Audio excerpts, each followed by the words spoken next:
الرحيم قل يا أيها الناس إني رسول الله إليكم جميعا الذي له ملك السماوات والأرض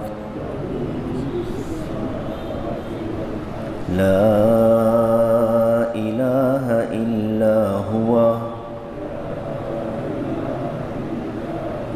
يحيي ويميت فآمنوا بالله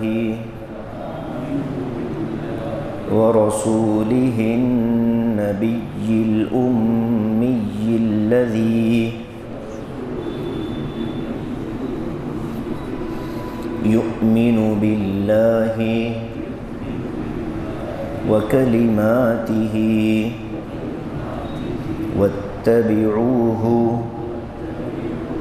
لعلكم تهتدون.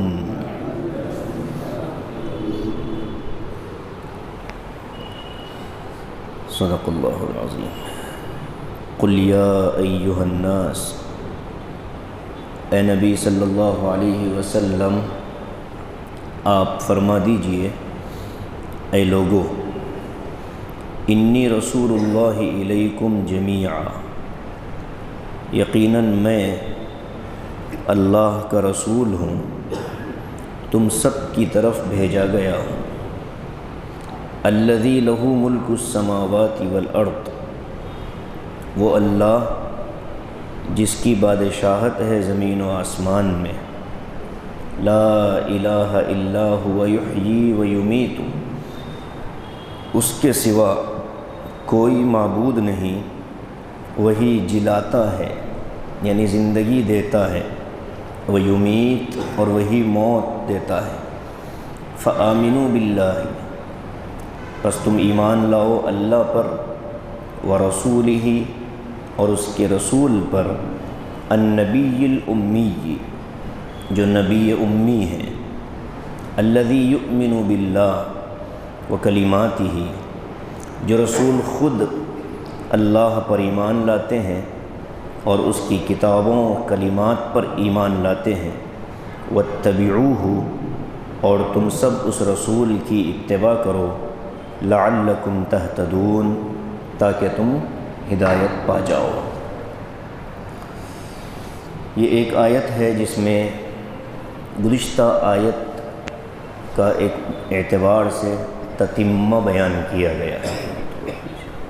کلیم تھوڑا سا احمد تھوڑا پیچھے.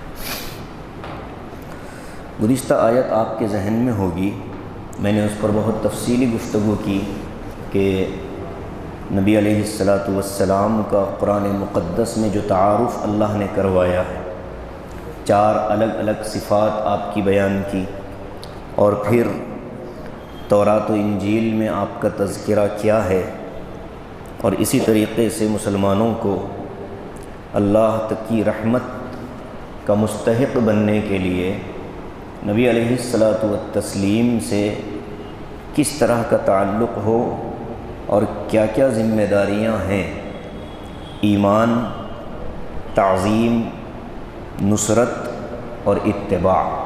میں نے اس پر بہت تفصیلی گفتگو کی کہ نبی پر ایمان، نبی کی تعظیم، نبی کی اور اس کے کاموں کی نصرت، اور اسی طریقے سے اتباع کامل، یہ اللہ کی رحمت میں شامل ہونے کے لیے شرائط ہیں.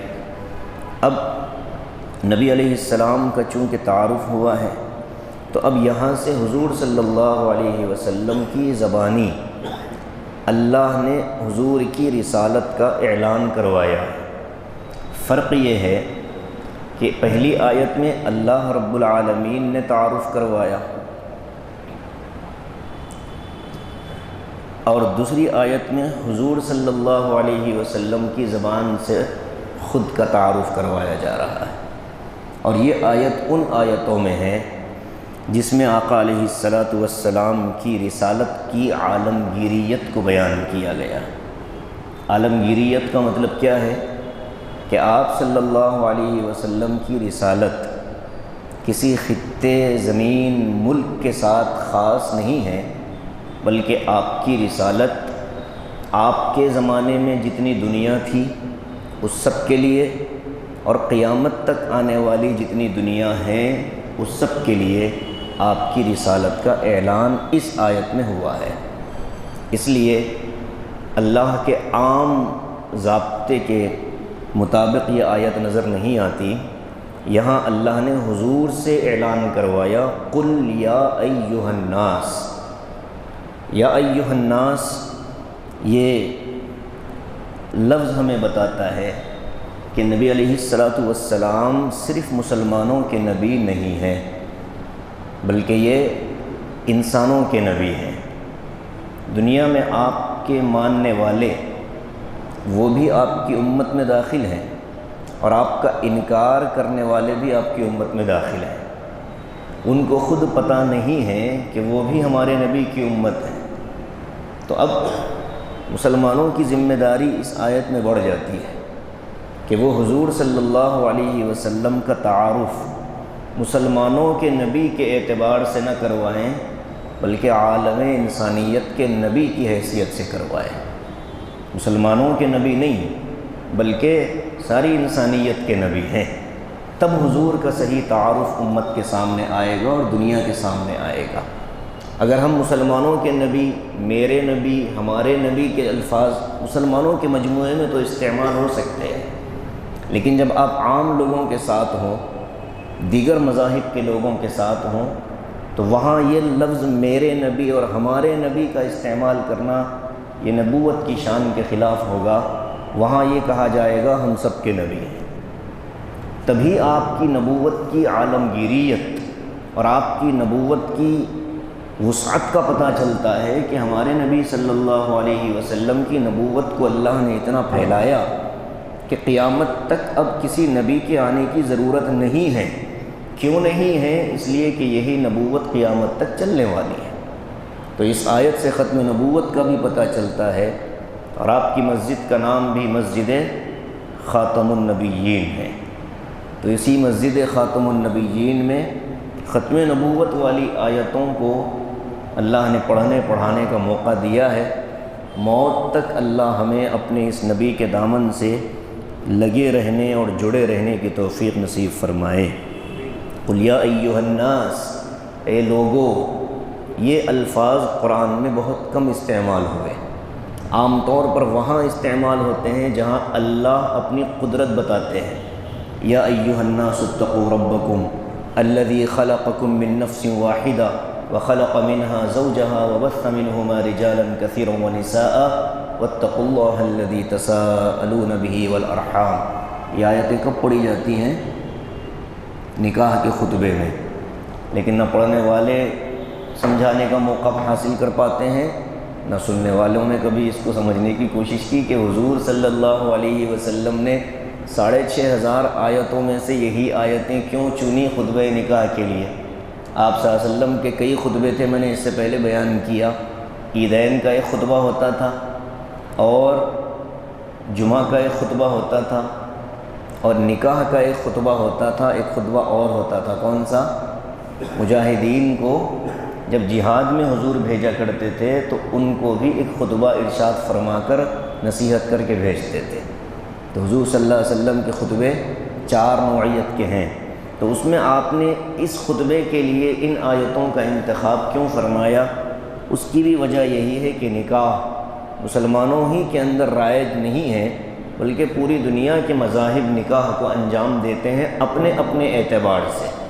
تو اللہ نے کہا کہ لوگو، نکاح کرنے کے بعد تم پر انسان ہونے کے ناطے بھی کچھ ذمہ داریاں عائد ہوتی ہیں، وہ ذمہ داریوں کا احساس کرو۔ واتقوا اللہ الذی تساءلون بہ والارحام، کہ اللہ کا نام لے کر تم رشتے ایک دوسرے سے مانگتے ہو، اور اللہ کا نام لے کر تم رشتے قائم کرتے ہو، تو اس اللہ سے نکاح کے بعد تم کو بہت ڈرنا چاہیے۔ تو عام جو ضابطے ہیں زندگی گزارنے کے یا اللہ کی قدرت کے بیان کے، وہاں یہ لفظ استعمال ہوتا ہے، گویا کہ اللہ رب العالمین ہونے کو بتانے کے لیے یہ لفظ استعمال کرتے ہیں، اور یہاں نبی علیہ السلام کے نبی العالمین ہونے کو بتانے کے لیے یہاں یہ لفظ استعمال ہو رہا ہے۔ ارے بات سمجھ رہے جی؟ اللہ نے جہاں اپنی ربوبیت کو رب العالمین ہونے کو بتانے کے لیے جہاں یا ایھا الناس کہہ کر مخاطب کیا، وہیں نبی علیہ السلام کے عالمی نبی ہونے کو بتانے کے لیے بھی یا ایھا الناس کا لفظ استعمال ہوا ہے۔ قل یا ایھا الناس، اے لوگو، اب اس میں سارے دنیا کے لوگ داخل ہو گئے۔ حضور صلی اللہ علیہ وسلم نے فرمایا، میرے آنے کے بعد یہود و نصارہ جن کو میرے آنے کی خبر لگ جائے، جن کو میرے آنے کی خبر پہنچ جائے اور پھر وہ مجھ پر ایمان نہ لائے تو اس کا ٹھکانہ جہنم ہے، وہ جہنم میں جائے گا۔ حضور نے صاف فرما دیا، جبکہ وہ اپنے اپنے زمانے کے نبیوں پر ایمان رکھنے والے لوگ ہیں، لیکن جب آخری نبی آ گئے تو اب چارہ کار نہیں ہے، آخری نبی پر ایمان لانا ہی ضروری ہے۔ اب آگے اللہ تبارک و تعالی فرماتے ہیں، انی رسول اللہ الیکم جمیعا، میں رسول ہوں اللہ کا تم سب کی طرف۔ اب تم سب کی طرف کا مطلب مخاطب کون ہے قرآن کے؟ جب قرآن نازل ہو رہا تھا تو عرب میں نازل ہو رہا تھا، اور ایک جگہ آیت آئی ہے، لقد بعث اللہ رسولہ فی الامیین، کہ اللہ تعالیٰ نے امی قوم کے اندر ایک رسول کو بھیجا، تو لوگوں کو یہ سمجھ میں نہ آئے کہ رسول صلی اللہ علیہ وسلم صرف امی لوگوں کے لیے رسول ہے، اس لیے فرمایا الیکم جمیعا۔ اب انسان کو مخاطب کر کے یہ کہا جائے کہ بنی نوع انسانی کی جتنی قسمیں ہیں، چاہے وہ عرب میں رہتی ہو، عجم میں رہتی ہو، مشرق میں رہتی ہو، مغرب میں رہتی ہو، شمال جنوب میں رہتی ہو، یا جنگلوں میں پہاڑوں میں رہتی ہو، جن کی کوئی سمت نہ معلوم ہو، ان سب کے لیے رسول اللہ صلی اللہ علیہ وسلم رسول ہیں، اور لفظ بھی رسول آ رہا ہے۔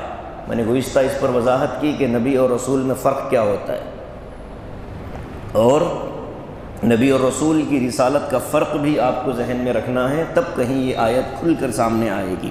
آگے فرماتے ہیں، الذی لہ ملک السماوات والارض، اللہ نے رسول کا تعارف کرواتے ہی، عالمگیر رسول، گلوبل نبی، یونیورسل نبی، اب اس نبی کے تعارف کے بعد اللہ اپنی قدرت بتاتے ہیں، اس لیے کہ نبی کو رسول کو بھیجا کس نے ہے؟ اللہ نے۔ کہاں بھیجا ہے؟ انسانوں کے پاس۔ انسان اللہ کی مخلوق ہیں اور زمین و آسمان اللہ کے بنائے ہوئے ہیں، تو اللہ ہی کو یہ اختیار حاصل ہے کہ وہ نبی کو زمین و آسمان کا نبی بنا کر بھیجے، تو فوراً نبی علیہ السلام کے مقام کو بیان کرتے ہی اللہ اپنی قدرت بتا رہا ہے، الذی لہ ملک السماوات والارض، کہ بھیجنے والے وہ اللہ ہیں جن کی زمین و آسمان میں بادشاہت ہے۔ تو اب کسی کو اعتراض ہی نہیں کہ اللہ خود زمین و آسمان کا مالک ہے، تو وہ جسے چاہے نبی بنائے، اور جتنا بڑا نبی بنائے، اس پر کسی کو اعتراض کا حق نہیں ہے۔ حضور صلی اللہ علیہ وسلم نے اس آیت کے نازل ہونے کے بعد آپ کی فکروں میں وسعت تو پہلے سے تھی، زیادہ ہو گئی۔ آپ بڑے فکر مند رہا کرتے تھے کہ میرا پیغام پوری امت تک پہنچے، اور اس وجہ سے آپ نے خطوط بھی لکھے بادشاہوں کو، اور آپ نے وفود بھی بھیجے، ڈیلیگیشنز بھیجے آپ نے، صحابہ کی مختلف جماعتوں کو تیار کر کے کہ جاؤ بات کرو، زبان سے سمجھا لو، اگر مان جائے اسلموا تسلموا، مان گئے تو سیف، نہیں مانتے تو جزیہ لے لو، ٹیکس بند دینا اور ہماری نگرانی میں رہنا ہماری حفاظت کی ذمہ داری، اس پر بھی نہیں تو پھر تلوار فیصلہ کرے گی۔ جو جماعت جاتی تھی صحابہ کی، وہ یہ تین کام لے کر جاتی تھی۔ زبان سے سمجھاتے تھے کہ اے لوگو ایمان قبول کر لو، اسلام میں آ جاؤ، محفوظ ہو جاؤ گے۔ کس چیز سے محفوظ ہو جاؤ گے؟ آخرت اور جہنم کی پکڑ سے، جہنم کے عذاب سے بچ جاؤ گے۔ اور اگر تم اس کو نہیں تسلیم کرتے تو پھر ہماری ماتحتی قبول کر کے اپنے مذہب پر باقی رہو، لیکن ہماری نگرانی میں رہنا۔ اور پھر وہ جو دین کا پہلو ہے جزیے والا، اور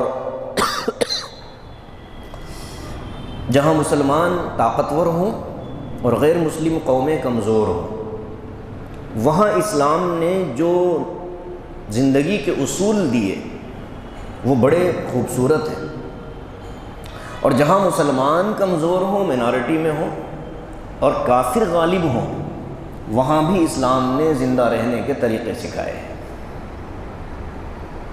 ایسا نہیں کہ مسلمانوں کو ہندوستان کے اسلام میں چھوڑ دیا ہو کہ اب تم ظلم کی چکی میں پستے رہو، نہیں، تلوار اٹھانا، جواب دینا یہ علیحدہ مرحلہ ہے، لیکن اس وقت کے آنے سے پہلے بھی اسلام نے تم کو اور ہم کو اتنا حوصلہ دے رکھا ہے کہ تم اس حال میں بھی اللہ کی عبادت اور اطاعت میں لگے رہ سکتے ہو۔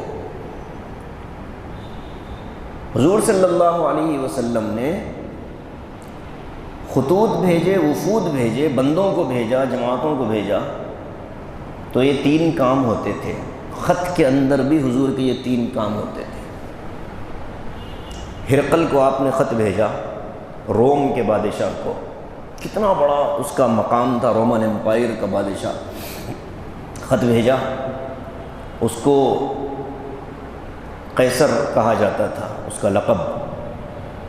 خط پہنچا اس کے پاس تو اس نے اس کا بڑا اکرام کیا، خط کو بڑے عزت کے ساتھ اس نے رکھا اور اپنے دربار کے لوگوں میں اس خط کو پڑھ کر سنایا، اور پھر اندر ہی اندر وہ حضور صلی اللہ علیہ وسلم سے محبت کرنے لگا۔ وہاں جو عرب تجارت کے لیے آتے تھے ان کو بلا کر حضور کا تعارف لیا، معلومات حاصل کی، تو بتایا گیا کہ حضور صلی اللہ علیہ وسلم کیسے ہیں، کیا ہیں، آپ کا خاندان کیا ہے، آپ کا ماضی کیسا تھا، جوانی کیسی تھی۔ یہ ساری چیزیں سن کر کے اس کو یقین ہو چلا کہ یہ آخری نبی ہے۔ لیکن آدمی کے لیے شان و شوکت کا چھوڑنا بہت بڑا مسئلہ ہے، ریپوٹیشن، عزت سے نیچے اترنا، اس کے لیے مر جانا آسان ہوتا ہے، آدمی کو اپنا لیول چھوڑنا مشکل ہوتا ہے۔ اس نے اپنے خاص درباریوں کو جمع کیا، سارا دربار جمع ہے، بخاری شریف کا واقعہ سنا رہا ہوں میں آپ کو۔ ہرقل کا دربار جمع ہے، دروازے بند کر دیے گئے، اور اس کے بعد اس نے اعلان کیا کہ لوگوں، عرب کے ایک شہر سے خط آیا ہے، میں وہ خط پڑھ کر سنا رہا ہوں، اس خط پر اپنی رائے پیش کرنا۔ اندر سے وہ مان چکا تھا، درباریوں کے سامنے اس نے خط رکھا، خط پڑھا، تو درباریوں کا جو رد عمل سامنے آیا وہ اس کی توقع کے خلاف تھا۔ اس نے یہ سوچا کہ درباری بھی شاید میری ہی طرح اس خط کو پڑھ کر کے مان لیں گے، لیکن درباریوں نے کہا کہ نہیں، وہ بدو قوم ہے اور ہم پڑھی لکھی اور مہذب قوم ہیں، لہذا ہم ان کی ماتحتی میں کیسے آئیں گے؟ تو ہرقل بادشاہ تھا، اس نے فوراً کہا کہ ہاں، مجھے بھی یہی خیال آ رہا تھا کہ ہم کیسے ان کی ماتحتی میں آئیں گے، اب چونکہ یہ آئے ہیں لہذا ان کو عزت و اکرام کے ساتھ واپس بھیج دیا جائے۔ محض اپنے دربار کے لوگوں کا دل رکھنے کی خاطر وہ ایمان سے محروم رہا، لیکن اکرام کیا اس نے خط کا اور آپ صلی اللہ علیہ وسلم کے قاصد کا اور آپ کے پیغام لے کر آنے والے پیغامبر کا۔ دوسری طرف کسریٰ ایران کا بادشاہ تھا، خسرو پرویز، وہ خسرو پرویز جو تھا اس کو بھی اپنی طاقت کا بڑا گھمنڈ تھا، رستم اسی کا وزیر تھا،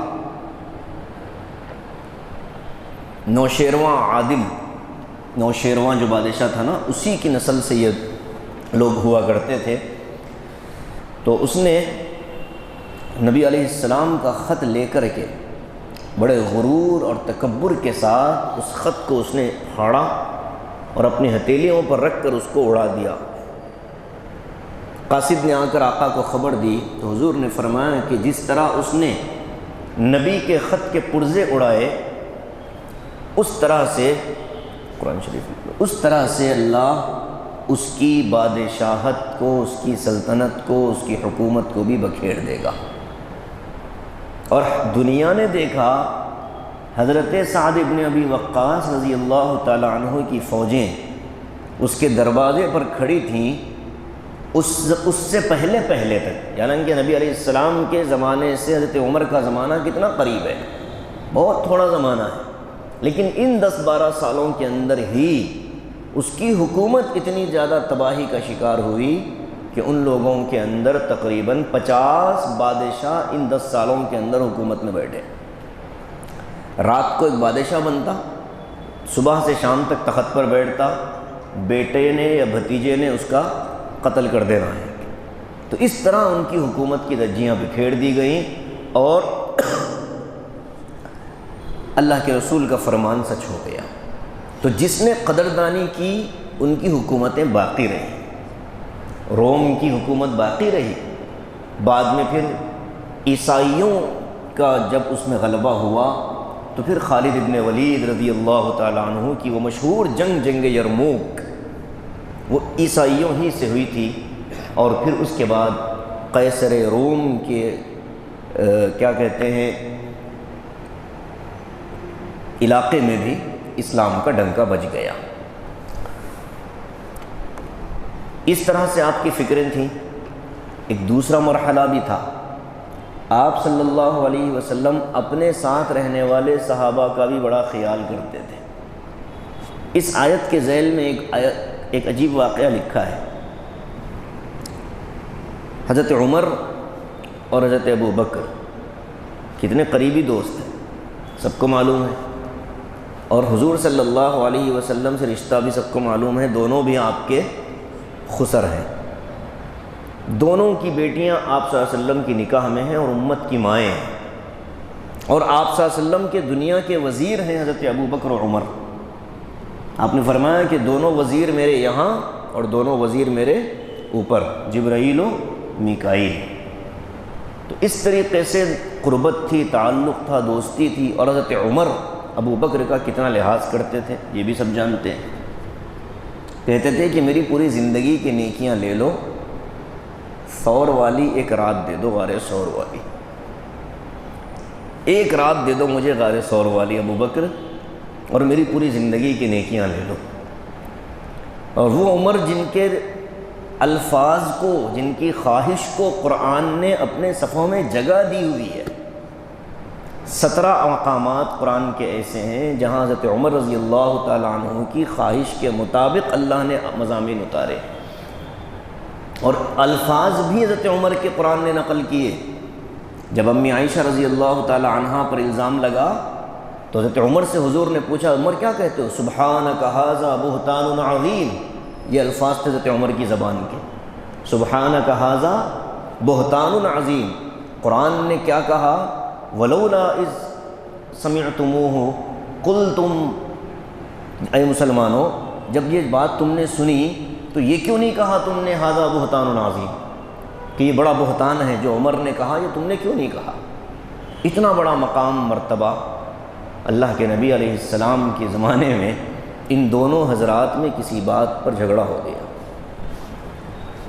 ہوتا ہے دوستوں میں ہی ہوتا ہے جھگڑا، دوستوں ہی میں جھگڑا ہوتا ہے، دشمنوں میں تو لڑائی ہوتی ہے، دشمنیاں ہو جاتی ہیں۔ جھگڑا ہو گیا، اس میں حضرت عمر ناراض ہوئے۔ اب حضرت عمر ناراض ہو کر چلنے لگے، تو ابو بکر رضی اللہ تعالی عنہ کے بارے میں آپ جانتے ہیں، ان کا پیٹ بڑا تھا، تھے دبلے پتلے سے لیکن پیٹ نکلا تھا، اور پیٹ نکلنے کی وجہ سے ان کی جو تہبند ہوتی تھی لنگی، وہ بار بار پھسل کر نیچے آ جاتی تھی، تو حضرت ابو بکر اس کو چڑھا دیا کرتے تھے ایسے پیٹ پر، تو آدھی پنڈلی تک وہ چڑھ جاتی تھی۔ تو حضرت نبی علیہ السلام نے فرمایا کہ ابو بکر تیرا کپڑا اگر نیچے آ جائے تو کوئی گناہ نہیں ہوگا، اس لیے کہ تو معذور ہے اور تو تکبر کی وجہ سے لباس نہیں پہنتا۔ اب وہ حضرت عمر کے پیچھے جا رہے ہیں تو یہ تہبند اس طرح حضرت ابو بکر نے پکڑی ہوئی ہے، اور آواز دے رہے کہ عمر رکو، عمر رکو۔ حضرت عمر رکنے کو نہیں، پہنچتے پہنچتے سیدھے حضرت عمر پہنچ گئے اپنے گھر پر، اندر گئے، دروازہ بند کر لیا۔ حضرت ابو بکر رضی اللہ تعالیٰ عنہ پیچھے سے آئے، دروازے پر آواز دی کہ کھولو، کوئی جواب نہیں، ناراضگی چل رہی ہے۔ حضرت ابو بکر نے کہا کہ اچھا میں جا رہا ہوں، پھر کہاں جائیں گے؟ ظاہر ہے کہ مرکز محبت ایک ہی ہے، سرکار دو عالم صلی اللہ علیہ وسلم کی در اقدس پر۔ مسجد میں تشریف فرما ہے آقا، تشریف لائے، حضرت ابو بکر وہ بیٹھ گئے۔ تو حضور نے پوچھا کیا قصہ؟ چہرہ اترا ہوا، خاموش رہے۔ اب اندر حضرت عمر کو بھی احساس ہو رہا تھا کہ یار میں نے غلطی کی، ابو بکر جیسا آدمی مجھ سے معافی مانگنے کے لیے پیچھے پیچھے آ رہا ہے، اور میں ہوں کہ بالکل چلو چلتے ہیں حضور کی خدمت میں۔ حضور اقدس صلی اللہ علیہ وسلم کی خدمت میں صدیق اکبر موجود ہیں پہلے سے، اور حضرت سیدنا فاروق اعظم رضی اللہ تعالی عنہ بھی تشریف لا چکے ہیں۔ اب ان حضرات کی آپس میں بات چیت ہو رہی ہے۔ حضرت عمر نے کہا یا رسول اللہ اس طرح کا واقعہ پیش آیا۔ حضرت ابو بکر نے کہا آقا پوری غلطی میری ہے، میں نے معافی مانگی عمر سے، لیکن یہ مجھے معاف کرنے کو تیار نہیں ہوئے۔ میں نے معافی مانگی لیکن یہ معاف نہیں کر رہے۔ 3 مرتبہ حضرت صدیق اکبر نے کہا تو حضور پاک صلی اللہ علیہ وسلم کا چہرہ تھوڑا سا ناگواری کی طرف آیا اور کہا کہ لوگوں کیا ہو گیا تم کو؟ میرے ایک ساتھی کو مجھ سے دور کرنا چاہتے ہو؟ جس وقت میں نے یہ اعلان کیا قُلْ يَا أَيُّهَا النَّاسِ إِنِّي رَسُولُ اللَّهِ إِلَيْكُمْ جَمِيعًا، تم سب نے انکار کیا، ابو بکر نے اس کا اقرار کیا تھا۔ یہ آیت پڑھ کر نبی علیہ السلام نے حضرت ابو بکر کو تسلی دی کہ عمر تمہیں معاف نہ کرے تو کیا ہوا، تم تو وہ ہو جب پوری دنیا میری مخالفت پر تھی تو صرف تم تھے جنہوں نے فوراً میری نبوت کو تسلیم کر لیا۔ حضرت عمر نے موقع پر کہا یا رسول اللہ آپ گواہ رہیے کہ ابو بکر رضی اللہ تعالیٰ عنہ کو میں نے اللہ کے لیے معاف کر دیا۔ ان حضرات کی محبتیں اتنی، اور حضور صلی اللہ علیہ وسلم نے صدیق اکبر کا جو مقام اس میں بتایا، اس آیت میں صاف اعلان کیا، سب نے انکار کیا، صدیق اکبر اکیلے، ابو بکر اکیلے تھے جنہوں نے تصدیق کی تھی۔ اس لیے حضرت ابو بکر کا نام صدیق نہیں ہے، بلکہ ان کو لوگ صدیق بلاتے ہیں ان کی صداقت کی وجہ سے۔ اور یہ صداقت کون سی؟ زبان کی سچائی نہیں، بلکہ نبوت کو تسلیم کرنا اور حضور صلی اللہ علیہ وسلم کو حق ماننا بغیر کسی سوال و جواب کے۔ حضرت ابو بکر نے کہا کہ میں آپ کو نبی مانتا ہوں۔ یہ آیت اتنی بڑی ہے کہ نبی علیہ السلام بھی اس آیت کو اپنے صحابہ کے ایمان کے لیے، ان کے مقام اور مرتبے کے لیے آپ نے بطور دلیل کے اس آیت کی تلاوت فرمائی۔ اور یہ آیت ایک اور چیز بھی بتاتی ہے، تبوک کے سفر میں آپ صلی اللہ علیہ وسلم گئے تھے، آخری سفر تھا آپ کا جہاد کے لیے جو آپ نکلے مدینے سے، 18 مرتبہ نکلنا ہوا آپ کا جہاد کی نیت سے، اس میں جو آخری سفر آپ نے فرمایا وہ تبوک کا سفر تھا۔ سورہ توبہ میں جس کو بیان فرمایا گیا ہے کہ بہت مشکل سفر تھا، پھر بھی لوگ نکلے نہیں نکلے، تو یہ تبوک کے سفر میں آپ صلی اللہ علیہ وسلم نے ایک رات کو بڑا لمبا سجدہ فرمایا، بہت لمبا سجدہ کیا۔ تو صحابہ نے پوچھا یا رسول اللہ آج کا لمبا سجدہ کیوں؟ دشمنوں کی ہلاکت کے لیے؟ تو آقا علیہ السلام نے فرمایا کہ نہیں، بلکہ شکریہ کے لیے۔ فرمایا کیا شکریہ ہے؟ کہا کہ اللہ نے آج کی رات مجھ پر 5 چیزیں نازل فرمائیں، اور 5 ایسی چیزیں اللہ نے مجھے عطا کیں کہ میرے علاوہ کسی اور کو یہ نہیں ملی۔ ایک روایت میں 5 کا تذکرہ ہے اور ایک روایت میں 7 کا تذکرہ ہے۔ پہلی چیز کیا؟ فرمایا کہ اللہ تبارک و تعالی نے مجھے پوری دنیا کا نبی بنایا ہے۔ قُلْ يَا أَيُّهَا النَّاسُ إِنِّي رَسُولُ اللَّهِ إِلَيْكُمْ جَمِيعًا، پوری کائنات کا نبی میں ہوں، مجھ سے پہلے یہ مقام اور مرتبہ کسی اور کو نہیں ملا۔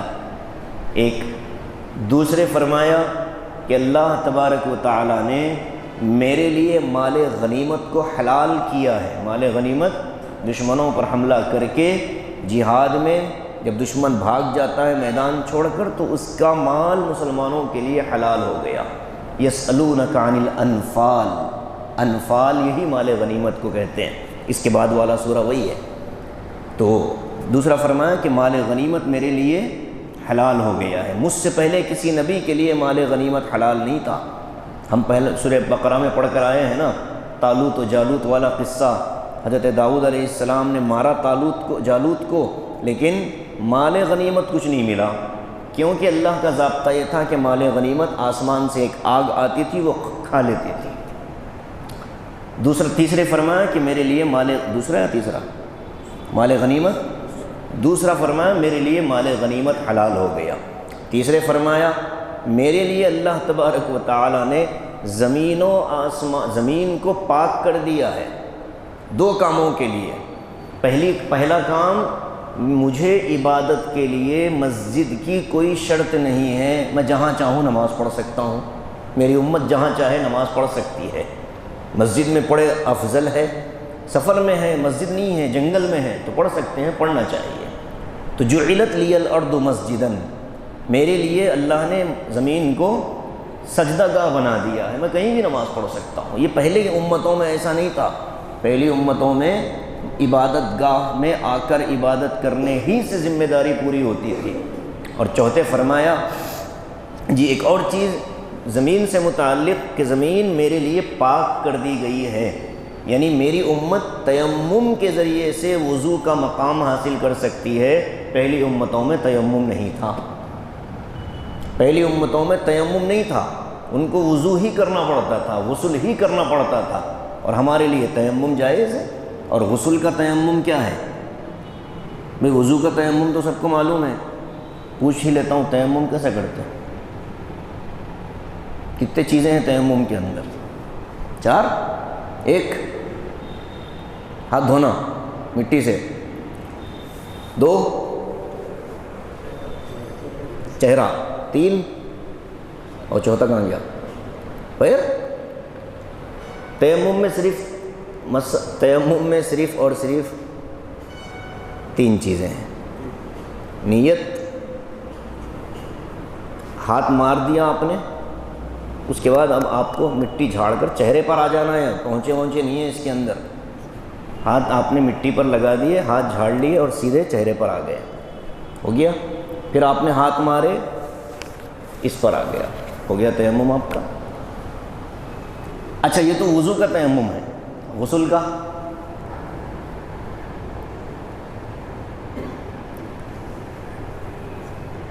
صحابہ نے جب یہ آیت نازل ہوئی تیمم کی تو مدینہ منورہ میں مٹی تو تھی، ایک صحابی نے مٹی میں لوٹ کر تیمم کر لیا پورا، کہ بھائی وضو کے اعضاء تو یہ ہیں، یہ ہم نے دھو لیے، اب غسل کے لیے تو پورا مٹی میں۔ تو حضور صلی اللہ علیہ وسلم کی خدمت میں حاضر ہوئے تو آقا مسکرا پڑے، فرمایا کہ یہ کیا کیا؟ کہا یا رسول اللہ تیمم۔ فرمایا کہ اللہ کے بندے، وہی تیمم وضو کا بھی بدل ہے اور وہی تیمم غسل کا بھی بدل ہے۔ آپ نے صحیح جواب دیا واسے کہ تیمم دونوں کا ایک ہی ہوتا ہے۔ اب یہ کر کون سکتا ہے؟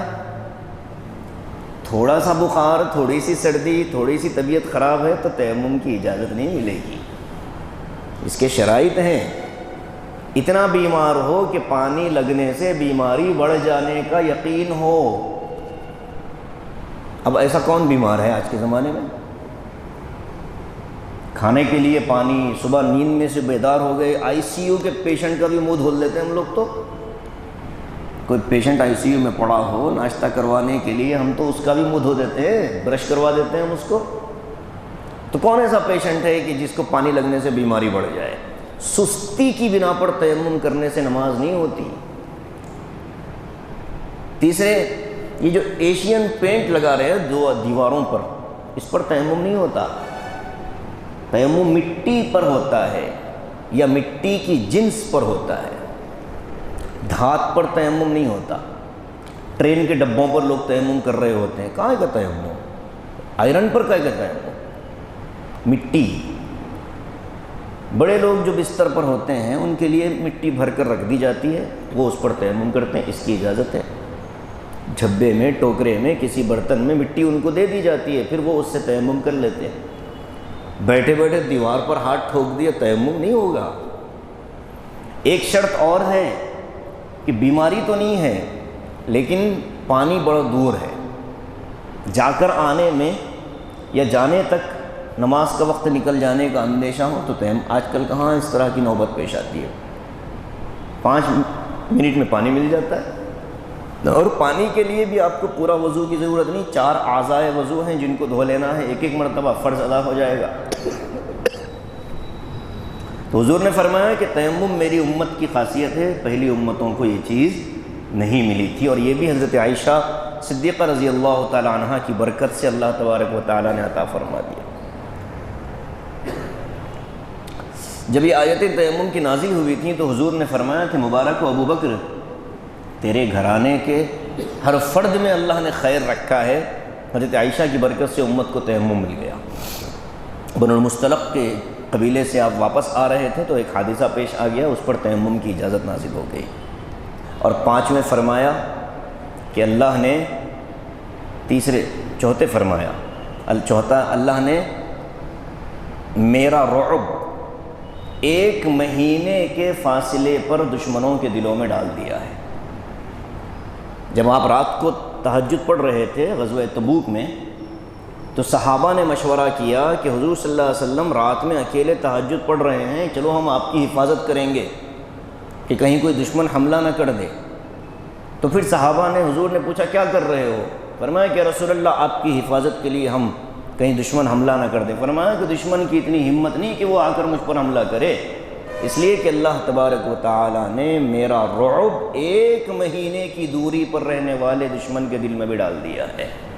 مصرت بالرعب، اللہ نے رعب کے ذریعے سے میری مدد فرمائی ہے۔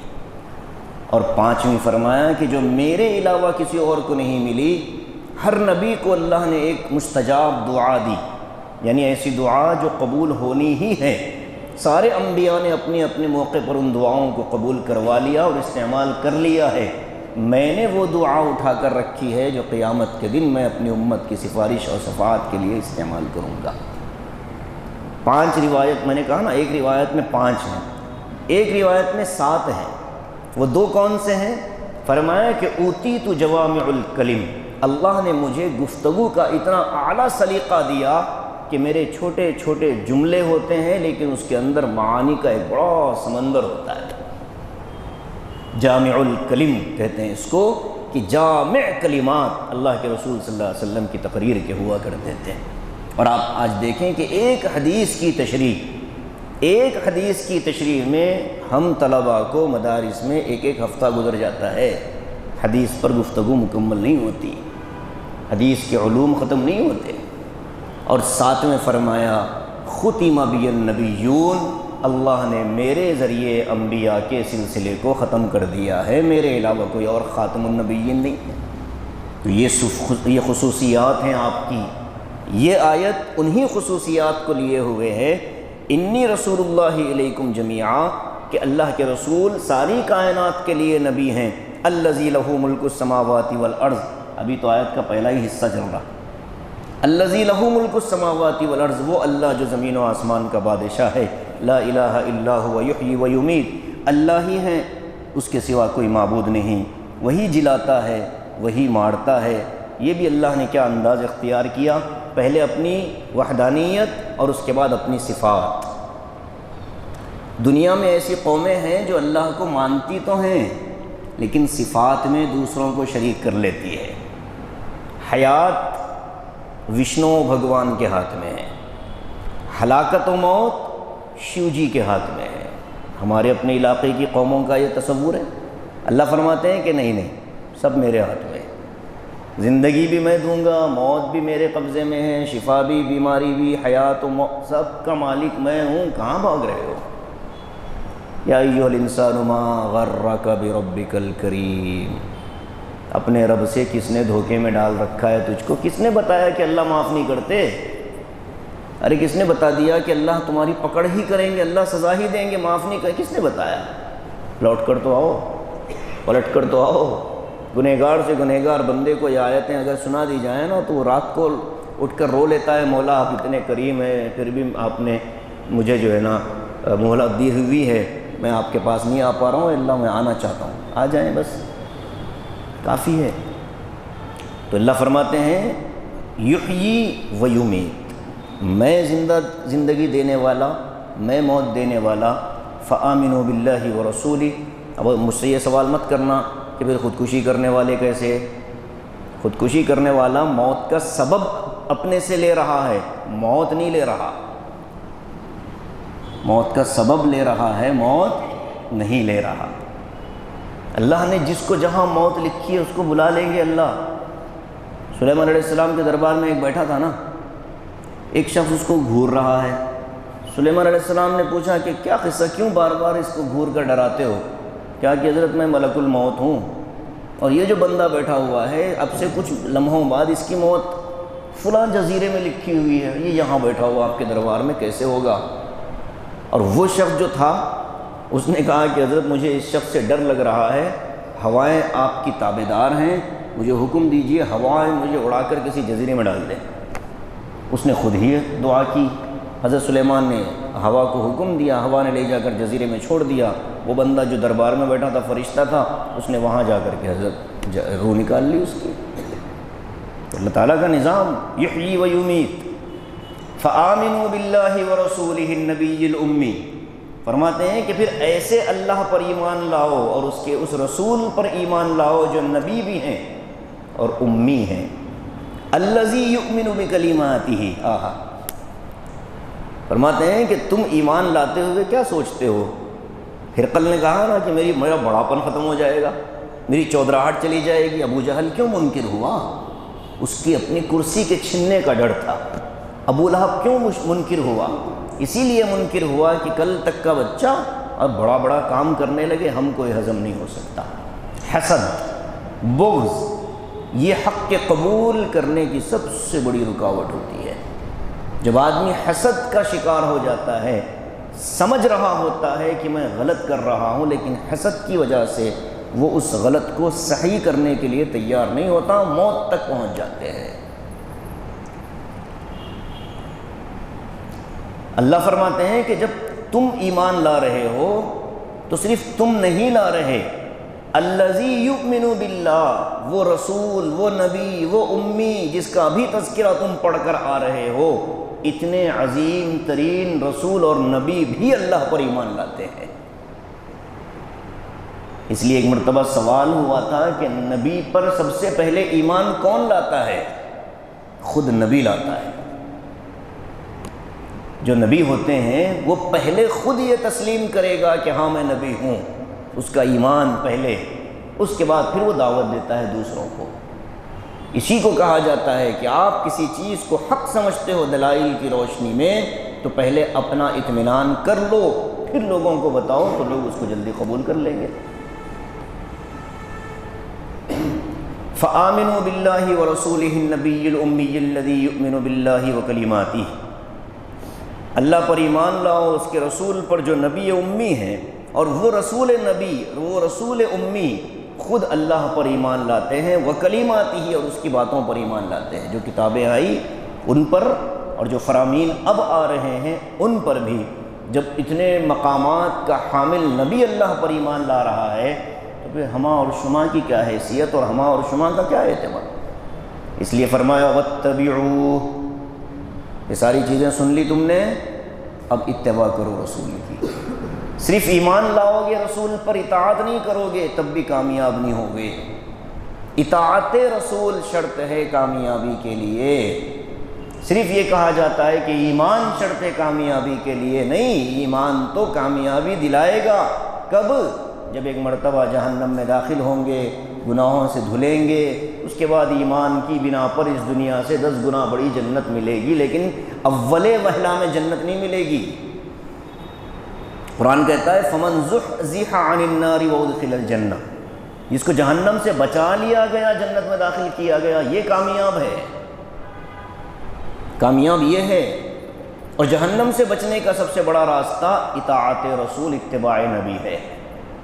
اگر نبی کی اتباع زندگی میں نہیں ہے تو وہ ولایت تو دور کی بات ہے، کامل مومن بھی نہیں ہو سکتا۔ آج کیسے کیسے ولی دنیا میں گھوم رہے ہیں، ایسے ایسے پیر فقیر دنیا میں گھوم رہے ہیں جن کو نمازوں کا جنازہ نکلا ہوا ہے، جن کے سورہ فاتحہ کا جنازہ نکلا ہوا ہے، جمعہ نہیں پڑھتے، اور جو بندہ 3 جمعہ چھوڑ دے اس کا ایمان ختم، وہ مومنوں کی فہرست سے نکل جاتا ہے۔ نمازوں کی تو کوئی پرواہ ہی نہیں، یوں سمجھتے ہیں کہ ہماری نمازیں مکہ مدینے میں ہو رہی، پھر تو یہاں نمازیں وہاں کیسے ہوگی؟ ایسے بھی ڈاکو پڑے مارکیٹ میں، یعنی ہماری نمازیں تو مکہ ہیں۔ اور بعض ڈاکو ہیں جو کہتے ہیں دل سے ہم نماز پڑھتے ہیں، کھانا بھی دل سے کھا لے، شادی بھی دل سے کر لے، اولاد بھی دل سے پیدا کر لے۔ وہاں جسم کو لذت چاہیے، اور جہاں جسم کو جھکانا ہے اللہ کے دربار میں، جہاں کوفت ہوتی ہے، وہاں کہتے ہیں کہ تو دل کی نماز پڑھنے والے ہیں۔ یہ ڈاکو شیطان ہے، یہ ولی نہیں ہو سکتے، اس لیے کہ ولایت نبی کی اتباع کے بغیر ناممکن ہے۔ حضرت جنید بغدادی رحمۃ اللہ علیہ کتنے بڑے آدمی تھے، ان کے دربار میں ایک شخص آیا، وہ زمانہ تو اولیاء کا زمانہ تھا، بزرگان دین کا زمانہ تھا۔ آ کر بیٹھا، ایک ہفتہ رہا، جب جانے لگا تو حضرت نے پوچھا کہ ابھی کہاں جا رہا ہے؟ کہنے لگا حضرت چرچے تو بڑے سنے تھے، بہت شور سنتے تھے پہلو میں دل کا، جو چیرا تو ایک قطرہ خون نہ نکلا۔ آپ کے تو بڑے قصے سن کے آیا تھا میں کہ آپ بڑے اللہ والے ہیں اور فلاں اور فلاں، اور میں نے سوچا کہ یہاں تو کرامتیں ہوں گی، یوں ہاتھ پھیلائے گا ڈرائی فروٹ کھلا دو گے آپ، ایسی کرامتیں آپ کو دیکھنے کو ملیں گی، لیکن یہاں تو معاملہ ہی الٹا ہے۔ تو حضرت نے کہا کہ جا رہا ہے؟ ہاں، رک جا۔ فرمایا کہ 8 دنوں میں کیا تو نے میری زندگی کا کوئی عمل ایسا دیکھا ہو جو سنت کے خلاف ہو تو بتا دے۔ کہا کہ نہیں، سنتوں کی تو پابندی ہے، تو اور کیا چاہیے تجھے؟ یعنی سنتوں کی پابندی کرنے والا ولی نہیں رہا، جھوٹی کرامتیں دکھانے والا ولی بن گیا۔